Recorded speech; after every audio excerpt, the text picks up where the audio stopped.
एक बार की बात है, एक राज्य था जिस पर एक अत्याचारी राजा का शासन था। राजा इतना अहंकारी था कि हमेशा खुद की प्रशंसा करता था, अपने अलावा कभी किसी और की प्रशंसा करना पसंद नहीं करता था। एक बार उनके राज्यों में एक साधु आया। साधु की प्रशंसा कुछ ही दिनों में पूरे राज्य में फैल गया। वह बहुत ही दयालु और बुद्धिमान था। लोग उनके पास समाधान पूछने के लिए आता था और उन्होंने लोगों के प्रश्नों के उत्तर देकर उनकी मदद करता था। जल्द ही साधु की यह खबर राजा के पास पहुंच गई। राजा ने उनसे ईर्ष्या की और राज्य में लोगों के बीच उसे बदनाम करने का फैसला लिया। राजा एक योजना के बारे में सोचा। फिर राजा ने ऋषि को महल में आमंत्रित करने के लिए अपने रक्षकों को भेजा। साधु राजा के तरफ से निमंत्रण स्वीकार कर लिया। निर्धारित दिन पर साधु मुस्कुराते हुए महल में आए। राजा ने साधु का स्वागत किया।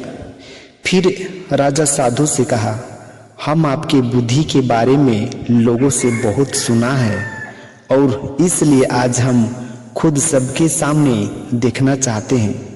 राजा ने कहा, मैं तुमसे कुछ सवाल पूछूंगा। जवाब में साधु मुस्कुराते हुए अपना सर हिलाया। राजा के हाथ में काले कपड़ों का एक थैली था। फिर राजा साधु से सवाल किया, बताओ मेरे हाथ में क्या है? साधु ने उत्तर दिया, महाराज आप उस थैली के अंदर एक एक पक्षी को पकड़े हुए हैं। राजा थोड़ा हैरान हुआ, फिर भी शांति से जवाब दिया, हाँ तुम सही कह रहे हो। अब बताओ हमारे हाथ में पक्षी जिंदा है या मर गया? यदि आप एक बुद्धिमान व्यक्ति हैं तो आप हमारे सवालों का उत्तर देने में सक्षम होगी। राजा ने यह टिप्पणी की। राजा अपने मन ही मन एक योजना बनाई।